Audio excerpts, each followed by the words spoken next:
nhôm đăng thay chi vậtរបស់មនុស្សនៅផ្ទះប្រមាណដែរញោមជីវិតមនុស្សយើងនៅផ្ទះ3ឯញោមដំបូងនៅផ្ទះជើង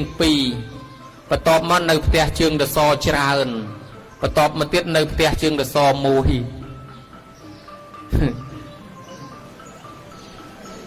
ពេលព្រឹកដើរជើង4ថ្ងៃពេញសំនួនដើរជើង2ដល់ពេលរសៀលឈប់រស់ស៊ីប្រុសស្រីរៀបស្មើដើរជើង3ប្រកេះទូលសម្លៃភ្នែកមតបខ្ញុំដឹងថាស្អីដែរប្រកេះទូលសម្លៃសក់ស្កើភ្នែកមតបវ៉ែនតាពេលព្រឹកដើរជើង4នៅក្មេងវាពេលថ្ងៃពេញសំនួនដើរជើង2វ័យកដាលដើរជើង2ដល់ថ្ងៃរសៀលឈប់រស់ស៊ីហើយប្រុសស្រីរៀបស្មើដើរជើង3បន្ថែមឈើច្រត់មួយទៀតហើយដល់ប្រកេះទូលសម្លៃសក់ឡើងស្កើភ្នែកមតបពីដើមគេហៅយាយគេហៅតាដល់យូរបន្តិចទៀតគេហៅខ្មោចយាយខ្មោចតាឧបមាថាគេធ្វើបុណ្យ100ឆ្នាំទៀតនៅលើសាលាហ្នឹងមនុស្សមួយសាលាហ្នឹងប្រហែលជាដូរថ្មីទាំងអស់ហើយយ៉ាងមើលទៅណោះបើមិនដូរមានតែលោកទេសទេអត់ដូរលោកទេសដដែលបើមិនមែនអង្គហ្នឹងអង្គផ្សេងបើដូច្នេះដូរទៀត100ឆ្នាំទៀតបើគេធ្វើបុណ្យនៅតំណឹងមនុស្សមួយសាលាហ្នឹងអត់មានទេថ្មីទាំងអស់ហ្មងញោមបើយើងគិតមើលទៅគួរឲ្យភ័យតាកើតមកបន្តិចបន្តិចស្លាប់ទៅវិញបាត់ហើយអាត្មាថាញោមនៅផ្ទះ3ផ្ទះនៅផ្ទះទី1តស2នៅក្នុងផ្ទៃហ្នឹងជើងម៉ែជើងម៉ែជើង2ដល់តែពេលប្រសូតមកនៅអាផ្ទះជើងតសច្រើននេះហើយដល់តែចុងក្រោយនៅជើងតស1ជើងតស1នោះគេដាក់នៅមុខផ្ទះនោះនៅអានោះអាមកអត់ចង់នៅទេចឹងហើយបានថាកើតមកចំកន្លែងចេះធ្វើបុណ្យមានសាសនាមានជំនឿអញ្ចឹងនេះគេហៅថាបដិរូបប្រទេសវិសាហើយបានកើតក្នុងប្រទេសដ៏សមគួរគឺកន្លែងសម្រាប់ធ្វើបុណ្យទានកើតទី2គេហៅថាសัพពរិសោប្រសង្សេវៈត្រូវសេពគប់សពបរោះមានន័យថាបើយើងបានកើតកន្លែងល្អហើយទៅសេពគប់មិត្តខុសគេនាំយើងទៅកាស៊ីណូនាំយើងទៅគ្រឿងញៀនគ្រឿងញ៉ាមអាឡ័យទៅនៅក្នុងគុកក្នុងពន្ធនាគារឡើយអត់បានមកធ្វើបុណ្យអញ្ចឹងទេហើយនាំឲ្យជីវិតខូចទៅគ្រឿងញៀនគ្រឿងញ៉ាមប្រព្រឹត្តអបាយមុខផ្សេងអញ្ចឹងតលសេពគប់ត្រូវអញ្ចឹងការដែលគេបបួលញោមមកធ្វើបុណ្យហ្នឹងមានន័យថាញោមសេពគប់ត្រូវហើយមកតាមអាចារ្យមកតាមបដិជាប្រគុណដឹកនាំញោមឲ្យដើរផ្លូវល្អហើយញោមដឹងដែររាល់ថ្ងៃហ្នឹងមាន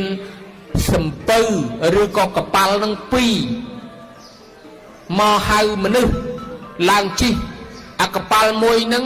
និយាយពីភ្លើងញាក់ភ្លើងឌីស្កូអូយអស់ចាណាហើយអ្នកដែលហៅភ្ញៀវហ្នឹងស្លៀកពាក់អូយម៉ូតគេអស់យ៉ាងណាអាម៉ូតអីក៏មានដែរសិតតែស្រីស្អាតដល់អាកប៉ាល់មួយទៀតហ្នឹងឬសំពៅមួយទៀតហ្នឹងសអ្នកមកហៅម៉ួយចាស់អត់មានស្លៀកពាក់អត់មានភ្លើងពណ៌គេនិយាយពីហៅបានតែនិយាយតាចាស់ចូលជីក្មេងគេមិនចូលទេអាកប៉ាល់ហ្នឹងនោះគេទៅចូលដល់នោះមានភ្លើងឌីស្កូមានកន្លែងរួមកន្លែងច្រៀងប៉ុន្តែអ្នកដែលមកហៅម៉ួយហ្នឹង5អ្នកមកខាងម្នាក់អ្នកមកហៅអតិថិជនហៅភ្ញៀវហ្នឹងខាងចាស់ណែវាមានសទ្ធាពលៈសតិពលៈវិរិយៈពលៈសមាធិពលៈគឺសិតតែកម្លាំងទាំងអស់អ្នកទៅហៅសពៅនេះនាំយើងទៅរកកោះសុខសន្តិភាពសុខចម្រើនបានដល់កោះដល់ត្រើយសេចក្តីសុខមែនអាសពៅមួយទៀតដែលគេកំពុងតែដាក់ភ្លើងញាក់ភ្លើងញ័រមានស្រីមានប្រុសស្លៀកពាក់គ្រប់ម៉ូតគ្រប់ម៉ាកតាមហៅនោះតាមពិតគេបោកញោមទេគឺសិតតែពួកមានទេវបុត្រមាខណ្ឌមាកលេសមាអភិសង្ខារមាដូច្នេះពួកមាទាំង5វាមកប្រឡំខ្លួនធ្វើជាអ្នកហៅភ្ញៀវញោមដល់អញ្ចឹងទៅយើងចិត្តទៅជឿតាមគេទៅប៉ុន្តែឡើងជីពេញសពៅយើងទៅផលិតចោលកដាលផ្លូវអញ្ចឹងបានញោមមើលឃើញញោមជីសពៅទាំងពីរហ្នឹងគេថាសពៅត្រៃលោកមួយសពៅត្រៃលក្ខមួយឯខាងញោមនេះហៅមនុស្សមកធ្វើល្អហៅមកធ្វើបុណ្យនេះហ្នឹងហៅបានតែចាស់អស់ថ្មិញនេះមកក្មេងៗបានតែទួចណាស់ព្រោះសពៅយើងវាអត់សុបាយប៉ុន្តែតាមពិតសពៅនេះសពៅត្រៃលក្ខ អាចនាំញោមទៅដល់សុខចម្រើនមែនណាញោម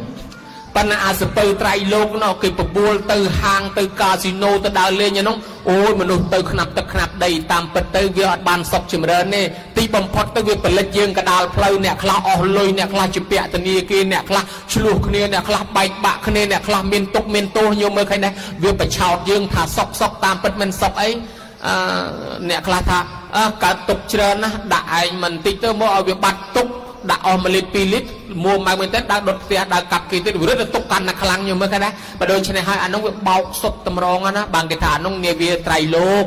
វានាំសត្វយកទៅសម្លាប់ចោល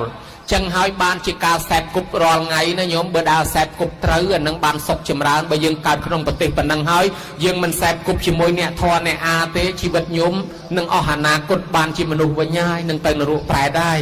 ចឹងបានគេឲ្យសែបគប់អ្នកធម៌អ្នកអាធ្វើបុណ្យឲ្យបានកើតពូជជាមនុស្សធម៌ទី3គេហៅថាអត្តសមាបណិធិគឺឲ្យតម្កល់ខ្លួនដោយប្រពៃគឺតម្កល់ខ្លួនមានសិលជាឧបាសកជាឧបាសិកាតម្កល់ខ្លួនជាកូនល្អរបស់មេត្តាបិតាជាសិស្សល្អរបស់លោកគ្រូអាចារ្យជាប្រជាជនល្អរបស់ប្រជាជនរបស់ប្រទេសជាតិហើយជាមិត្តភក្តិល្អរបស់មិត្តភក្តិពេលដែលញោមបានតម្កល់ខ្លួនឲ្យល្អជាបុគ្គលដែលគេបដៅបានដោយងាយអ្នកដែលគេបដៅបានដោយងាយនឹងហើយជាមនុស្សរីកចម្រើនអ្នកខ្លះគេនិយាយស្ដីបន្តិចថាណែលាងតកូតឯងឲ្យស្អាតទៅកុំលាងគូតគេចឹងគេនិយាយអីក៏មិនបានអញដឹងហើយអញចេះហើយ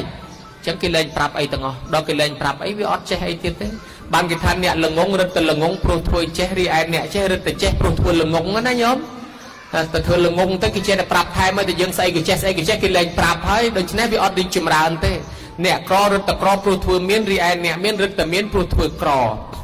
នេះធម៌ទី3តម្កល់ខ្លួនឲ្យគេបដៅបានដោយងាយឯធម៌ទី4ដែលនាំញោមឲ្យរីកចម្រើនគេហៅតែចក្រធម៌ដែរហ្នឹងគឺធម៌ហ្នឹងឈ្មោះថាពុពេកតបញ្ញតាភាពជាអ្នកមានបុណ្យទុកហើយក្នុងកាលមុន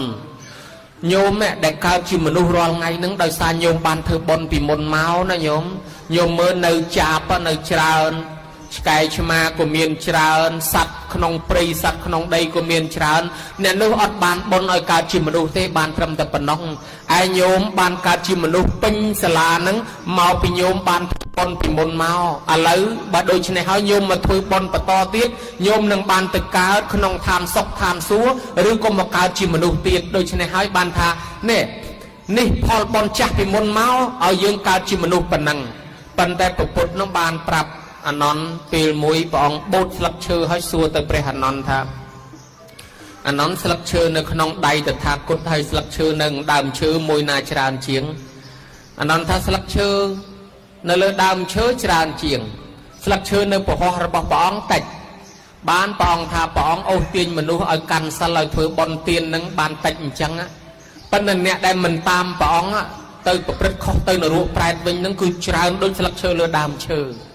ព្រះអង្គក៏ជោគកញ្ចក់ទៅដីសួរទៅព្រះអនន្តថាអនន្តដីធូលីជាប់នឹងកញ្ចក់តថាគតហើយនឹងដីធូលីដែលនៅនឹងផែនដីមួយណាច្រើនជាងអនន្តថាធូលីដីនឹងផែនដីច្រើនជាងនៅកញ្ចក់ព្រះអង្គតិចព្រះអង្គថានឹងហើយមនុស្សដែលតោងព្រះអង្គមានសិលមានសមាធិមាននិស្ស័យមានសទ្ធាជ្រះថ្លាជាមួយព្រះអង្គតិចគ្នាអញ្ចឹង